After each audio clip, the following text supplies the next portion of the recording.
Assalamualaikum warahmatullahi wabarakatuh. Jumlah di kelas bimbingan Mas Haji Umroh. Kemarin kita udah bahas tentang fikih dasar Haji Umroh, fikih konten Haji Umroh, kemudian tentang filosofinya Haji Umroh, tentang kebijakan Haji Umroh di Saudi Arabia, kemudian tentang rukun, syarat wajib, kemudian larangan, serta adab. Ini kita bahas tentang bagaimana manajemennya penyelenggaraan ibadah haji. Nah, semoga sudah tampil slide-nya mengenai manajemen penyelenggaraan ibadah haji, ya. Jadi penyelenggaraan ibadah haji itu menyangkut apa aja. Ada dia mengelola banyak uang, mengelola banyak orang, beragam strata sosial dan budaya, dilaksanakan di negeri orang dengan perbedaan bahasa, budaya, dan iklim, dilaksanakan pada satu tempat satu waktu melibatkan banyak pihak, sehingga perlu adanya manajemen yang baik. Nah, penyelenggaraan ibadah haji merupakan tugas nasional. Ada yang disebut dengan pengorganisasian dari Menteri Agama ke Ditjen Penyelenggaraan Haji dan Umroh, ke kantor urusan haji di Jeddah, ke Kanwil, Kemenak Provinsi, Kemenak Kabupaten Kota, KUA Kecamatan. Lalu ada kantor urusan haji di Jeddah. Lalu ada UPT Asrama Haji. Terus kemudian ada tugas pengkoordinasian dari Kemenak ke Kemenhub, Kemenkes, Kemendagri, lalu ke Kemlu, ke Kemenkeu, kemudian ada Kemenkumham, ada TNI dan Polri, terus ada BPKH serta masyarakat. Untuk supaya efektif, efisien, akuntabel, dan transparan, maka pengkoordinasian serta pengorganisasian ini harus ada manajemen dan pengelolaan yang baik. Oh ya, tadi itu ada total 548 satuan kerja penyelenggara haji umroh. Ya. Penyelenggaraan ibadah haji meliputi pelaksanaan operasional penyelenggaraan ibadah haji yang diayahi atau dikerjakan oleh Kementerian Agama. Ada pengelolaan keuangan haji yang dikerjakan oleh Badan Pengelola Keuangan Haji atau disebut BPKH. Lalu ada pengawasan oleh DPR, BPD, BPK, dan APIP. Manajemen operasional penyelenggaraan ibadah haji praoperasional menyusun rencana operasional penyelenggaraan ibadah haji, melakukan dan meyakinkan bahwa semua input layanan sudah siap dan tersedia sebelum operasional haji baik di tanah air maupun di Arab Saudi. Kemudian operasional melaksanakan seluruh kegiatan layanan tanah air dan Arab Saudi sesuai SOP serta melakukan pemantauan dan pengendaliannya. Pasca operasional melakukan evaluasi terhadap seluruh tahapan baik pra maupun saat operasional haji serta menyusun laporan pelaksanaan operasional penyelenggaraan ibadah haji dan laporan pertanggungjawaban keuangan penyelenggaraan ibadah haji. Ini tahap pra operasional haji, ada pembahasan dan penandatanganan MOU haji. Ada rencana perjalanan haji, pembahasan dan penetapan BPIH, pengesahan BPIH, pengorganisasian, penyiapan petugas, pembinaan jamaah dalam negeri, penyiapan dokumen perjalanan dan pengkloteran, penyiapan transportasi udara jemaah haji, penyiapan akomodasi catering transportasi darat, tahap pra-operasional ya. Kemudian pembahasan dan penandatanganan MOU haji diawali dengan pembahasan penandatanganan MOU penyelenggaraan haji antara Menteri Agama RI dan Menteri Haji Arab Saudi. Nota kesepahaman antara dua negara penyelenggara memuat beberapa hal, diantaranya penetapan kuota, pintu kedaftaran dan keberangkatan jemaah haji, mekanisme pembayaran biaya pelayanan yang diberikan kepada jemaah haji oleh sektor swasta, dan lain-lain. Selanjutnya, rencana perjalanan haji ya. Ini yang tahun 2020, untuk 2023 ada tanggal khususnya, tapi secara garis besar adalah jadi dari Indonesia ya berangkat, kemudian ini menuju ke ada beberapa kloter kan, ini rangkaiannya. Nanti untuk lebih lanjutnya kita cari info yang terbaru. Nah, mengenai pembahasan penetapan PPIH, PPKH, dan RPPIH Menak saling berkoordinasi, kemudian mengajukan ke DPR, kemudian ada panja PPIH DPR, ada panja PPIH Kemenak, lalu ada rapat pengawasan PPIH, terus diserahkan ke Kemenak, Kepres PPIH, lalu ke Presiden, Kepres PPIH. Presentasi untuk pembiayaan operasional haji, kalau per jamaah tahun 2019 35-nya 35 juta dari BPIH, 35 jutanya dari dana optimalisasi. Jadi sebenarnya per jamaah itu terkena 70 juta itu per 2020 ya. Nah, kemudian untuk pelunasan BPIH ini ada tahapan-tahapannya dan persyaratannya, 112. Jadi pengorganisasian ada PPIH Pusat, ada PPIH Arab Saudi, ada PPIH Embarkasi. Lalu struktur organisasi PPIH Arab Saudi ada Amirul Hajj, lalu penanggung jawab, koordinator, koordinator harian, asli koordinator harian, di bawah penanggung jawab ada wakil penanggung jawab, ada pengendali, di bawahnya ada ketua, dibantu sekretaris, wakil sekretaris, di bawahnya ada wakil ketua, dua ada kepala bidang airport ya, bidang kloter, kemudian bidang kloter Mekah dan bidang kloter Madinah. Masing-masing ada kepala sekretaris, kepala sektor, dan pelaksana. Itu struktur PPIH di Arab Saudi. Penyiapan petugas haji ada rekrutmen petugas. Proses seleksi petugas haji dilakukan secara berjenjang dari tingkat kabupaten dengan seleksi administrasi dan seleksi tertulis.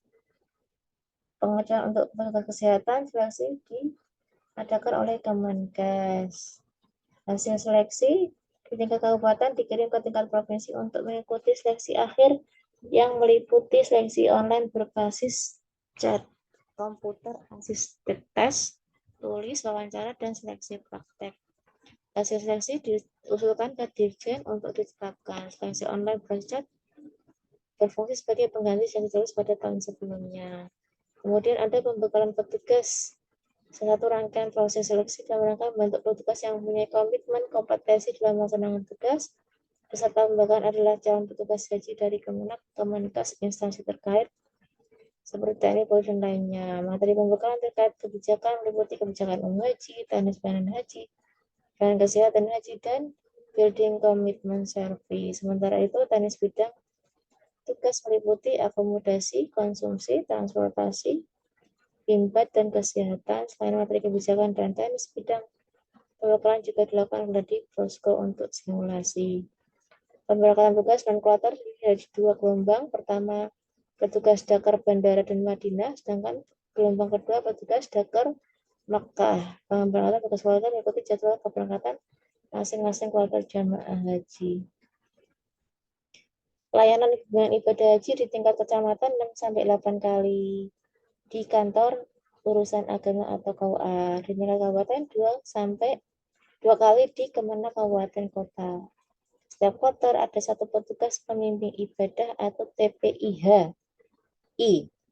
Nah, serta penempatan satu orang konsultan ibadah di setiap sektor di Mekah dan Madinah. Kemudian di embarkasi ada layanan ibadah juga bimbingan di Arab Saudi. Bentuk metode bimbingannya ada ceramah, tanya jawab, peragaan, praktik manasik, dan simulasi. Penyiapan dokumen perjalanan dan kloter, pembuatan paspor dilakukan pada awal tahun sebelum pelunasan, dikoordinir oleh Kemenak Kabupaten. Penyusunan kloter dan pengiriman paspor. Penyusunan kloter pada tingkat provinsi dan embarkasi sebagai acuan nominasi manifest penerbangan dan pengelompokan proses visa. Paspor dikirimkan dengan pra-manifest. Lalu ada input kontrak layanan akomodasi dan konsumsi di Arab Saudi yang merupakan syarat penerbitan visa. Penerbitan visa di KBS setelah semua syarat dipenuhi, paspor yang telah memiliki visa dikirimkan ke provinsi. Proses pemisahan ikut data jamaah ke sistem e-haji, pengelompokan, dan pemetaan layanan sesuai kloter. Terus ada biometrik fast track. Biometrik adalah metode untuk menulis seorang berdasarkan ciri fisik, karakter, dan perilaku secara otomatis. Pengenalan karakter dilakukan mulai pengambilan identifikasi sidik jari, pengenalan wajah, telapak tangan, juga pengenalan iris, retina mata. Perekaman biometrik untuk jemaah haji Indonesia dilakukan di kantor perwakilan FVS Tasil pada masing-masing provinsi atau di embarkasi sebelum keberangkatan jemaah haji ke Arab Saudi. Proses perekaman biometrik dilaksanakan di Indonesia dimasukkan untuk memudahkan dan mempercepat proses keimigrasian saat jemaah memasuki Arab Saudi. Ketika tiba di Bandara Jeddah atau Madinah, terhadap jemaah yang telah melakukan proses perekaman biometrik, pihak imigrasi Arab hanya akan melakukan proses verifikasi satu jari dan stempel kedatangan pada paspor jemaah. Proses ini mampu memangkas waktu tunggu jemaah di Bandara Saudi sekitar 4-5 jam jadi 1-2 jam untuk satu kloter kedatangan. Layanan fast track atau jalur cepat merupakan layanan disediakan oleh otoritas bandara di Arab Saudi bagi jamaah yang telah melakukan seluruh proses keimigrasian pre-departure clearance di Indonesia termasuk stempel kedatangan pada paspor jamaah. Sebenarnya di bandara Arab Saudi, Madinah atau Jeddah, para jamaah tidak lagi melakukan proses keimigrasian, namun langsung muncul proses pemeriksaan bawaan dan X-ray barang setelahnya langsung keluar bandara yang mengangkut mereka menuju hotel di Madinah atau Mekah. Layanan fast track ditetapkan pada tahun 2018 baru dapat dinikmati oleh jemaah dari Provinsi DKI, Banten, Lampung, Jawa Barat ya, yang diberangkatkan lewat Soekarno-Hatta.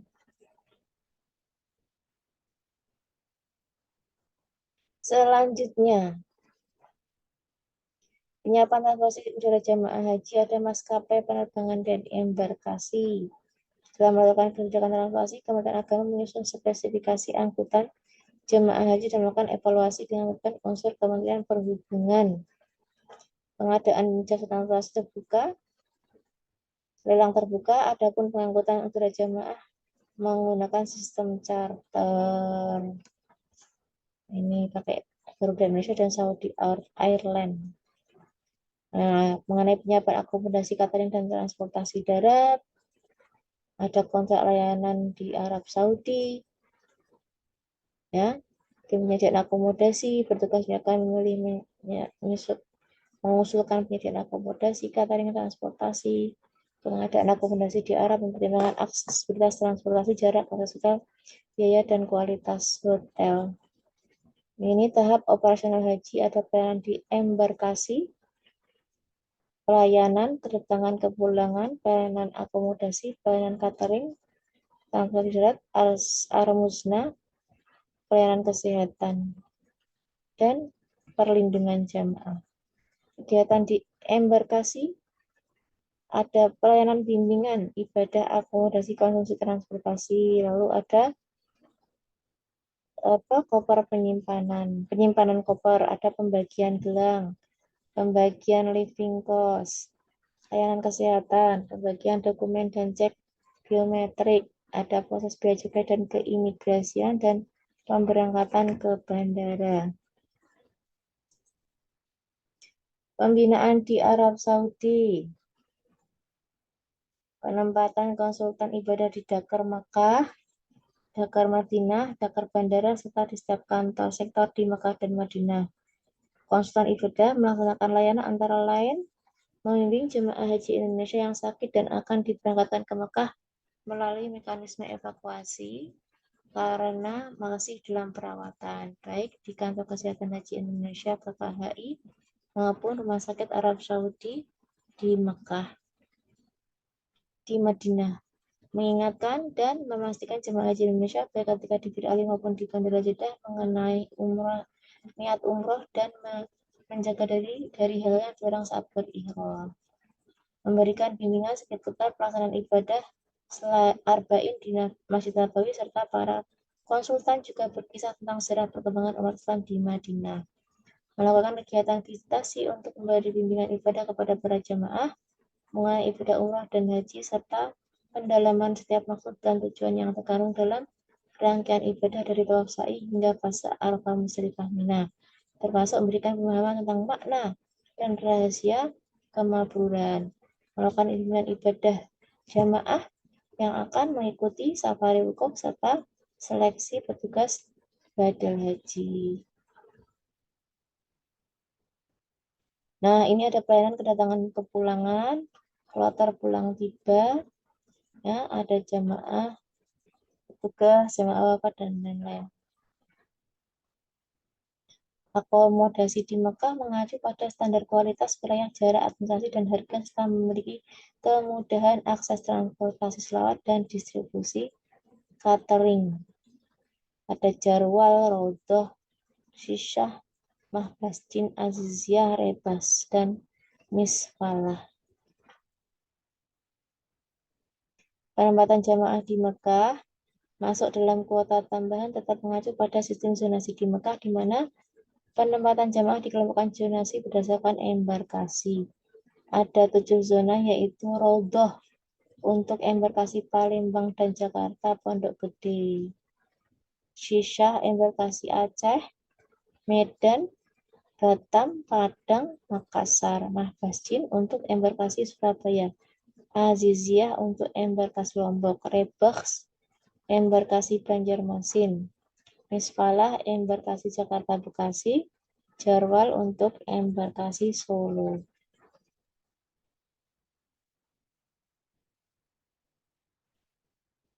Akomodasi jemaah di Madinah ini 2019 ya, wilayah Markaziyah 600 meter dari Masjid Nabawi, standar minimal 3.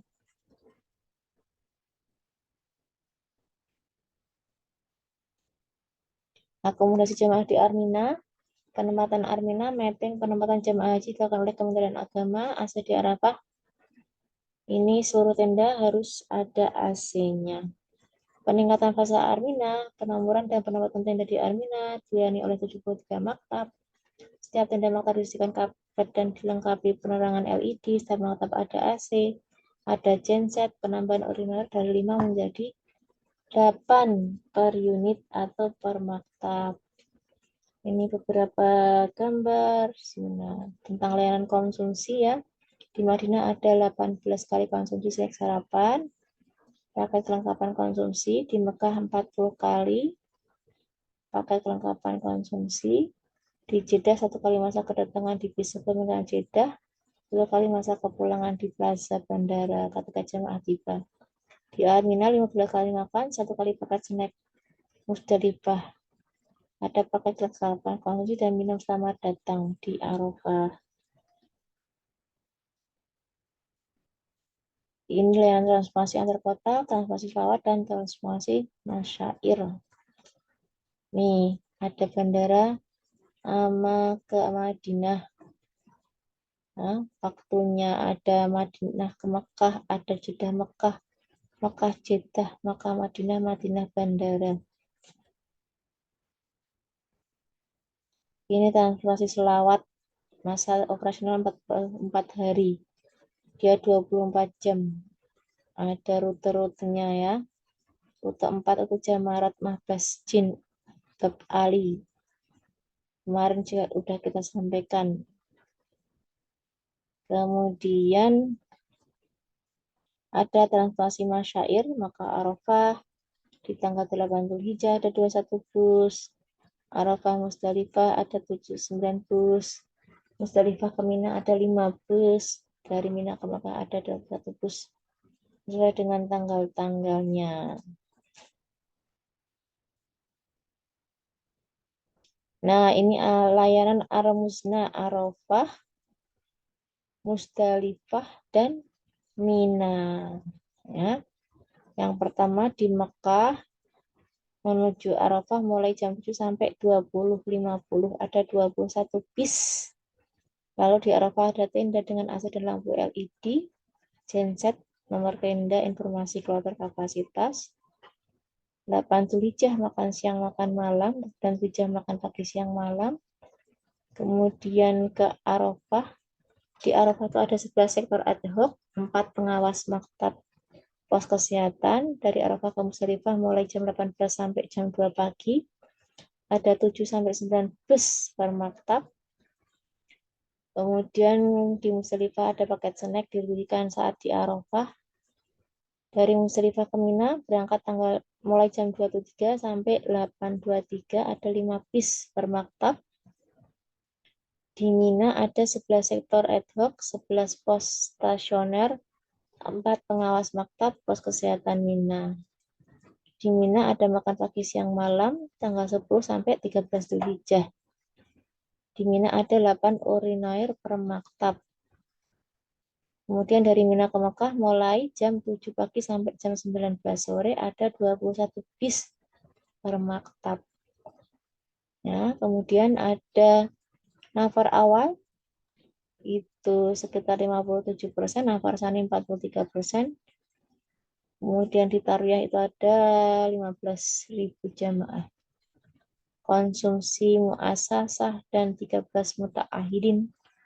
Kemudian ada trip transportasi, maka Arafah Musdalifah Mina.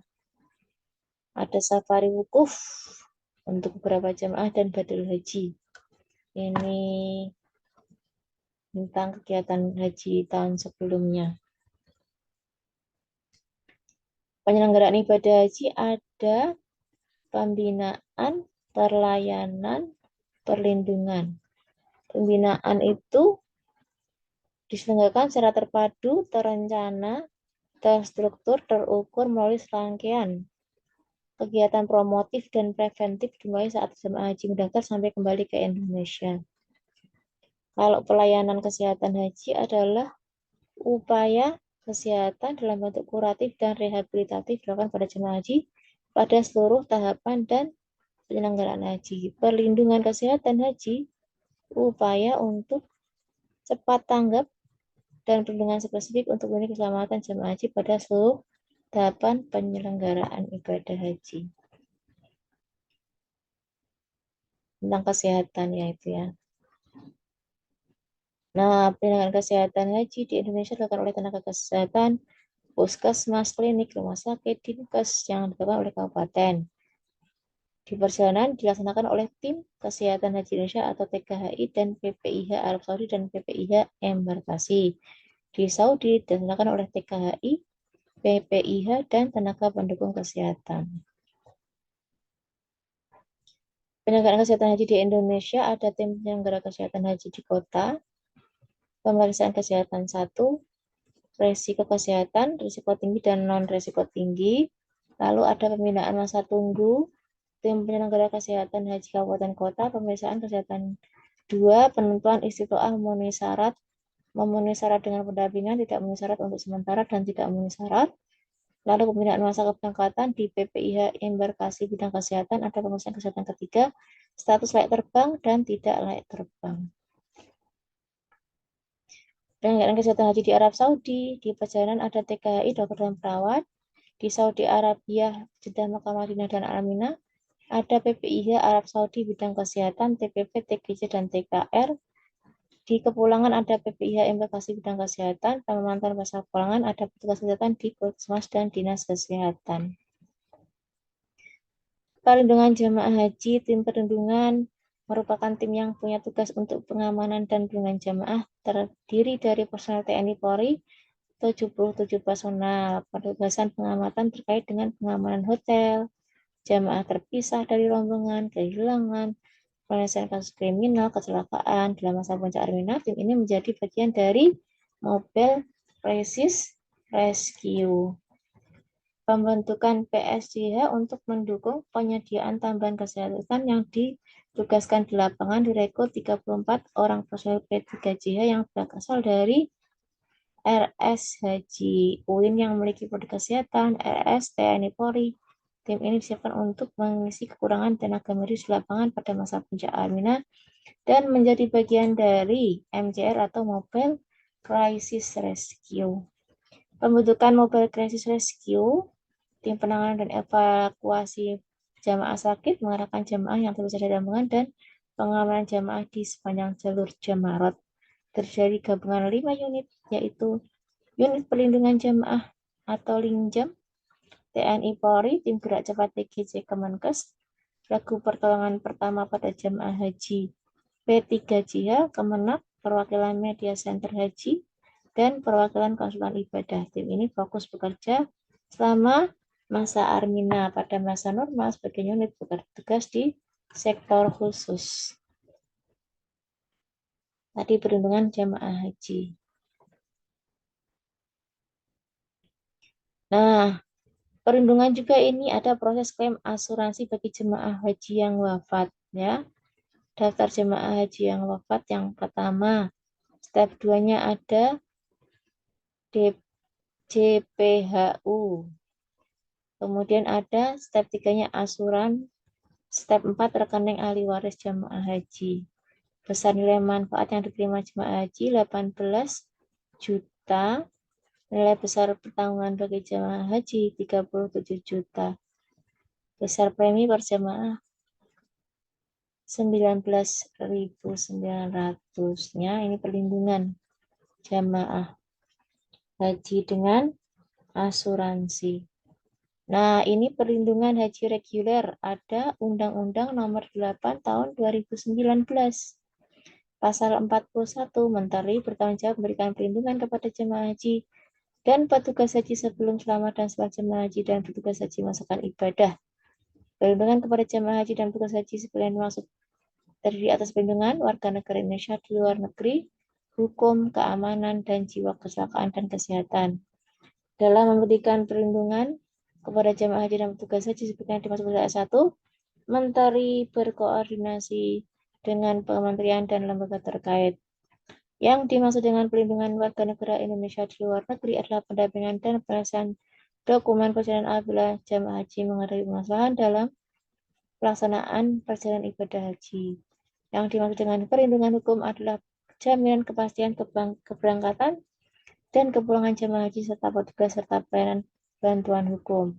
Yang dimaksud dengan perlindungan keamanan adalah keamanan fisik, keselamatan jiwa, dan keamanan barang bawaan.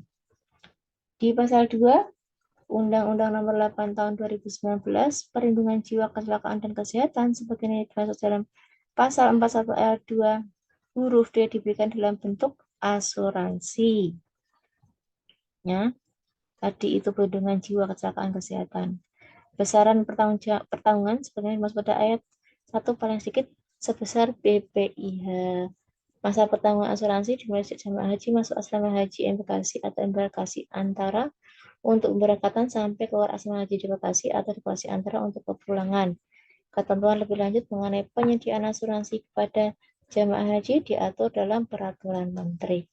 Jadi ada perlindungan, kegiatan debarkasi, penerimaan pemulangan jemaah haji, pelayanan konsumsi, transportasi kesehatan, plus bea cukai, pemantauan kesehatan jemaah, pembagian air zam-zam, dan pengambilan tas kabin. Tahap pasca operasional haji ada evaluasi penyelenggaraan ibadah haji PIH, penyusunan laporan hasil evaluasi dan pertanggungjawaban PIH, penyusunan laporan pertanggungjawaban keuangan PIH, pengelolaan jamaah pasca operasional haji.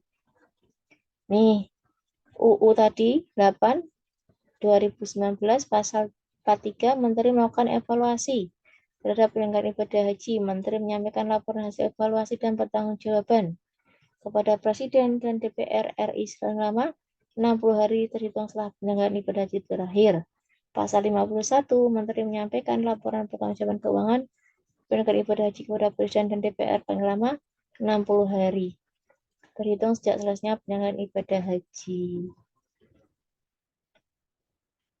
Nah, terus selanjutnya ada apa lagi? Penanganan jemaah sakit pasca operasional haji, pemeriksaan rutin, rawat KKHI, perlu perawatan khusus selesai operasi. Onal, rawat RSAS, kunjungan rutin dilakukan oleh tim kesehatan dan personel KUH, bisa dipulangkan dan selesai operasional pulang dengan penerbangan haji, pulang dengan penerbangan reguler dengan pendampingan. Untuk Pak jemaah yang sakit pasca operasional haji. Tentang pelimpahan porsi, jemaah haji berhak melimpahkan porsi pada suami, istri, ayah, ibu, anak kandung, sepakati secara bersuara keluarga dengan alasan meninggal dunia atau sakit permanen. Menurut keterangan kesehatan jemaah haji, pelimpahan porsi berlaku hanya untuk satu kali pelimpahan. Ketentuan mengenai tata cara pelimpahan porsi diatur dengan peraturan menteri. Visa di luar kota haji, warga Indonesia yang mendapatkan undangan dari pemerintah Kerajaan Arab Saudi wajib berangkat melalui PIHK.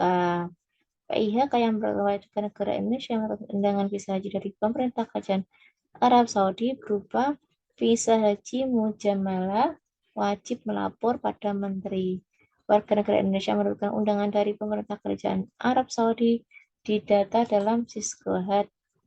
PIHK yang tidak melaporkan keberangkatan warga negara Indonesia yang mendapatkan undangan dari pemerintah Kerajaan Arab dikenai sanksi administratif. Pengawasan, pengawas operasional ibadah haji reguler terdiri atas pengawas internal dan pengawas eksternal. Pengawas internal yaitu aparat pengawas internal pemerintah. Pengawas eksternal ada DPR RI, DPD RI, dan Badan Pemeriksa Keuangan. Komposisi kuota pengawas internal dan eksternal sebanyak 4% dari jumlah kuota petugas. Komposisi kuota pengawas internal dan eksternal dibagi menjadi pengawas internal 40% dan pengawas eksternal 60% dari jumlah kuota pengawas. Nih, ada survei kepuasan jemaah haji Indonesia. Latar belakangnya adalah Undang-Undang Nomor 8 Tahun 2019 tentang penyelenggaraan ibadah haji umroh. Penyelenggaraan harus diarahkan pada peningkatan mutu secara berkelanjutan pada aspek pembinaan, pelayanan, dan perlindungan. Survei kepuasan jemaah haji dilaksanakan oleh Badan Pusat Statistik sejak 2010. Penelitian dengan metode ilmiah menggali informasi berbagai aspek dan dimensi pembinaan, pelayanan, dan perlindungan. Hasil survei dapat digunakan sebagai dukungan bagi penyelenggara ibadah haji Ditjen Penyelenggaraan Haji Umroh. Tujuannya apa? Untuk mengukur indeks kepuasan jamaah haji atau IKJH. Kemudian mendapatkan saran dan masukan dari jamaah haji. Indeks kepuasan jamaah haji 2019 ini ya. Kemudian ini akhir dari materi kali ini. Semoga berguna untuk